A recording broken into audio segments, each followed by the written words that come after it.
नमस्कार दोस्तों, मैं सुनील कुमार आपका स्वागत करता हूं आपके अपने चैनल क्या ऐसा होता है में।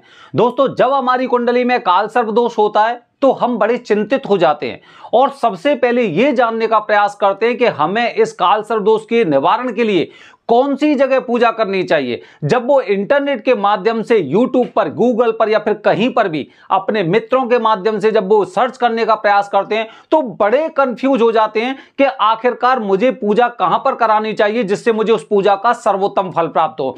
जैसे कि दोस्तों, मैं पिछली वीडियो के माध्यम से आपको बता चुका हूं जो मुख्य काल सर्प दोष निवारण की जो स्थान है वो कौन कौन से। जैसे कि मैं पूजा करके देख के आया, मैं पूजा स्थल देख के आया, उत्तराखंड में गरुड़ चट्टी एक स्थान है जहां पर भी काल सर्प दोष की पूजा होती है। ठीक है, इसके पश्चात जैसे कि अगर मैंने देखा है तो महाकालेश्वर उज्जैन में देखा है, उसके पश्चात मैंने त्र्यंबकेश्वर देखा, और अभी हाल में जैसे आपने देखा होगा कि करीब 10 दिन से मेरी कोई एक वीडियो नहीं आई। उसका मुख्य कारण यह था दोस्तों, क्योंकि मैं 10 दिन से तिरुपति बालाजी, तिरुमाला और श्रीकालाहस्ती में भगवान शिव की दर्शन करने गया था, मत्था टेकने गया था। मैंने वहां पर भी श्रीकालाहस्ती में काल सर्प दोष की शांति की पूजा देखी। ठीक है, लेकिन जो कंक्लूजन निकला वो जो मैं अपने वीडियो के माध्यम से आपको बताता रहा हूं कि काल सर्प दोष की शांति के लिए सर्वोत्तम स्थान त्र्यंबकेश्वर।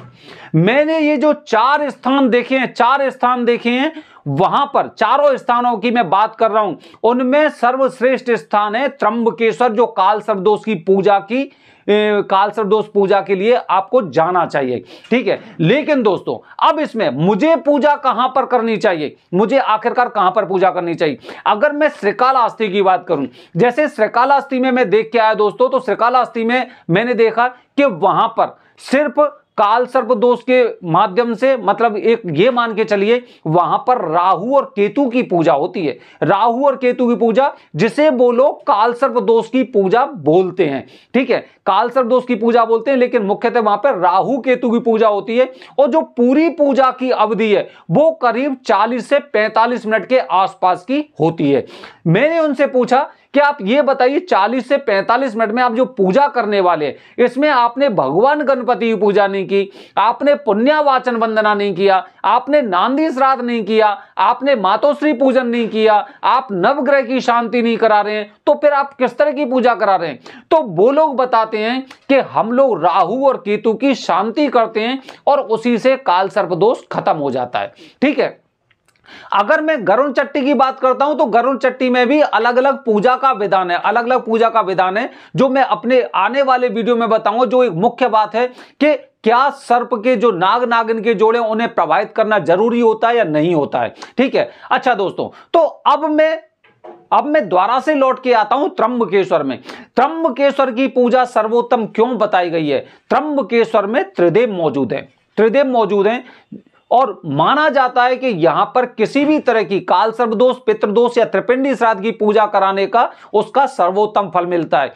इसमें पूजा पूरे विधि विधान से, जो श्रीकालाहस्ती में पूजा 40 से 45 मिनट की होती है, वो पूजा सबसे पहले भगवान गणपति की पूजा के पश्चात जो मातोश्री पूजन हो गया, नांदी श्राद्ध हो गया, उसके पश्चात पूजन किया जाता है। और चूंकि राहु और केतु नवग्रह में शामिल है इसीलिए इसके पश्चात नवग्रह की पूजा होती है। ठीक है, और उसके पश्चात जब इस तरह की कोई पूजा करते हैं तो उसके पश्चात हमें हवन भी करना चाहिए। ठीक है, तो इसीलिए जो काल सर्प दोष की पूजा है, काल सर्प दोष की पूजा के लिए सर्वोत्तम स्थान त्र्यंबकेश्वर। अब लोग कंफ्यूजन होते हैं दोस्तों, अब लोग ये कहते हैं कि मुझे काल सर्प दोष की पूजा मैं महाकालेश्वर में करूं या त्र्यंबकेश्वर में करूं।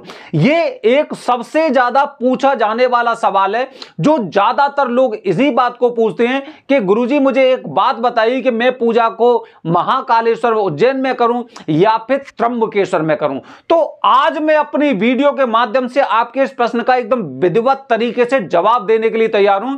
आप ध्यान से मेरा पूरा वीडियो देखिए और पसंद आता है तो उस पर आपको कमेंट अवश्य करना है, यह मेरी आपसे रिक्वेस्ट है। अच्छा, तो दोस्तों अगर आप काल सर्प दोष की पूजा त्र्यंबकेश्वर में करने जा रहे हैं तो देखिए, अब आप अंतर देखिए। त्र्यंबकेश्वर में कालसर्प दोष की पूजा मंदिर में नहीं होती है, मंदिर में नहीं होती है। उज्जैन में कालसर्प दोष की पूजा मंदिर में होती है, क्योंकि हम हमेशा यही मानते हैं कि भगवान शिव के जितने नजदीक पूजा होती है वो सर्वश्रेष्ठ मानी जाती है। इसीलिए आप उज्जैन में भी पूजा कर सकते हैं और त्र्यंबकेश्वर में भी कर सकते हैं। अच्छा, दूसरी महत्वपूर्ण बात बता रहा हूं, जो मंत्रों का उच्चारण, जो मंत्रों की विधि है, जो पूजा की विधि है, वो त्र्यंबकेश्वर में सर्वश्रेष्ठ है। अगर आप मंत्रों पर गौर करेंगे तो मंत्रों का उच्चारण आप उज्जैन से अच्छा आप त्र्यंबकेश्वर में गुरुजी के माध्यम से आप सुन सकते हैं। ठीक है, अच्छा, तो ये दो महत्वपूर्ण कारण होते हैं। तीसरा महत्वपूर्ण कारण दोस्तों ये होता है कि जो जिस तरह से मंत्रों का उच्चारण होता है उसी तरह से उसकी अवधि, पूजा की अवधि, जो करीब मान के चलिए करीब 3 घंटे का समय लगता है त्र्यंबकेश्वर में, और महाकालेश्वर में उज्जैन में जो समय लगता है वो मान के चलिए करीब 1.5 से 2 घंटे के आसपास का समय लगता है। तो दोस्तों अब मैं पूजा कहां कराऊं, फिर दोबारा से मैं उसी क्वेश्चन पे लौट के आता हूं कि आखिरकार मैं पूजा कहां कराऊं। तो दोस्तों देखिए, हम शुरू से सनातन काल से आपने देखा होगा ये जो कोचिंग सेंटर खोल रखे ना लोगों ने, कोचिंग सेंटर खोल रखे हैं, इसके माध्यम से अगर आप पूजा कराना चाहते हैं, इसके माध्यम से मतलब एक ग्रुप में पूजा कराना चाहते हैं, तो इससे अच्छा ये होगा कि आप उज्जैन में पूजा कराइए, फिर उज्जैन में पूजा कराइए। क्योंकि हमने शुरुआत से यही देखा है कि पूजा जब हम विधिवत तरीके से पूजा तभी मानी जाती है जब वो अलग या पर्सनल पूजा होती है, जब हम एकांत में गुरुजी के माध्यम से पूजा करते हैं, क्योंकि दोष मेरे ऊपर है। अब मैं ये नहीं चाहता कि मेरे साथ पश्चिमी बंगाल का बंदा बैठा हो, चंडीगढ़ का बंदा बैठा हो, या फिर राजस्थान के या फिर मध्य प्रदेश का बंदा बैठा हो, गुरुजी मंत्र पढ़ रहे हैं, जो विधि मैं कर रहा हूं वही मेरे साथ वाला बंदा कर रहा है। मैं ऐसी पूजा करना नहीं जानता और ना मैं करना चाहता हूं। ठीक है, तो अगर आप अकेले में पूजा करना चाहते हैं, अकेले में पूजा करना चाहते हैं और कालसर्प दोष से मुक्ति पाना चाहते हैं, तो आपको त्र्यंबकेश्वर में एकांत में अकेले में पूजा करनी चाहिए, जिसे हम प्राइवेट पूजा बोलते हैं। आने वाली वीडियो में आपको बताऊंगा प्राइवेट पूजा कितने तरह की होती है और आपको उनमें से कौन सी पूजा करनी चाहिए, वो मैं अपने आने वाली वीडियो में बताऊंगा। अच्छा, अब अगर आप ये सोचते हैं कि मुझे ग्रुप में पूजा करने के पश्चात मुझे कालसर्प दोष से मुक्ति मिल जाए, तो आप ये सोच सकते हैं कि अगर कोचिंग सेंटर पे अगर आप पढ़ रहे हैं तो जरूरी नहीं कि सभी लोग जितने भी एक साथ ग्रुप में बैठे हुए हैं सबको बराबर फल मिलेगा, या बराबर चीजें समझ में आएंगी, या बराबर तरीके से विधिवत तरीके से वो इस कार्य को कर सकते हैं। ठीक है, अगर हम पर्सनल करते हैं तो हमारे 1 to 1 मतलब हमें जो भी डाउट है हम एक बार बार बार उनसे पूछेंगे, 10 बार पूछेंगे। काफी बार ऐसा होता है कि हम पूजा के दौरान कुछ गलतियां करते हैं और गुरुजी हमें बीच में टोक देते हैं, और जिससे हमारी पूजा पूरी तरह से ठीक होती जाती है। जब हम ग्रुप में रहते हैं तो हम थोड़ा सा संकोच करते हैं और थोड़ा सा हमें डर रहता है कि सामने वाला बगल वाला बंदा क्या सोचेगा कि मुझे इतनी विधि नहीं आती है। ठीक है, तो ग्रुप पूजा की बजाय अगर आप ग्रुप में पूजा करना चाहते हैं, आपके पास पैसे की आर्थिक तंगी है, तो निश्चित रूप से आपको पूजा उज्जैन में करनी चाहिए। यह मैं आपको सजेस्ट करता हूं, सलाह देता हूं, क्योंकि जैसे मैंने आपको बताया महाकाल मंदिर में आप पूजा करने वाले हैं, क्योंकि उज्जैन में ग्रुप में पूजा नहीं होती है, उज्जैन में आप अकेले में ही पूजा करने वाले हैं, महाकाल मंदिर में पूजा करने वाले हैं। तो निश्चित रूप से दोस्तों मान के चलिए कि जो ग्रुप की पूजा है त्र्यंबकेश्वर में, उससे अच्छा परिणाम आपको उज्जैन में मिलने वाला है।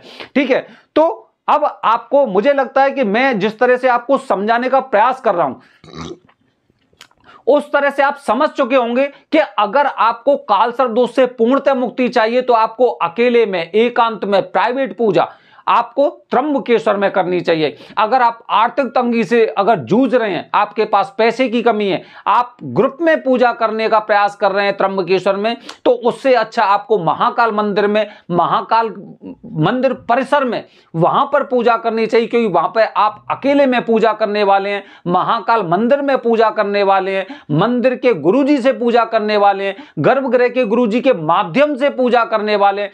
तो निश्चित रूप से ये पूजा आपकी उससे ज्यादा फलदायी रहेगी। तो दोस्तों आज मैंने अपनी वीडियो के माध्यम से आपको बताने का प्रयास किया है कि कालसर्प दोष से आपको मुक्ति कहां मिलेगी। अगर आप ग्रुप में पूजा करना चाह रहे हैं तो आप भूल जाइए कि आपको मुक्ति मिलने वाली है। हो सकता है शांति, जो कालसर्प दोष की शांति, उसका भी आपको 10% फल मिले। और अगर आप अकेले में उज्जैन में पूजा करना चाहते हैं तो शांति तो 100% आपको मिलनी है। हो सकता है अगर आपकी कुंडली में और अन्य किसी भी तरह के दोष ना हो तो हो सकता है कि आपको मुक्ति भी मिल सकती है उससे। ये हमने देखा है, लोगों ने जिस तरह से हमको बताया है पूजा करने के पश्चात कि जिस तरह से उनको पूजा का परिणाम मिला है, उसके माध्यम से मैंने आपको ये जानकारी देने का प्रयास किया है। दोस्तों, आने वाली वीडियो में आपको बताने जा रहा हूं त्र्यंबकेश्वर में प्राइवेट पूजा, त्र्यंबकेश्वर में कितने तरह की पूजा होती है और आपको किस तरह की पूजा करनी चाहिए अगर आप कालसर्प दोष से मुक्ति पाना चाहते हैं। तो बने रहिए हमारे चैनल के साथ दोस्तों। हर हर महादेव।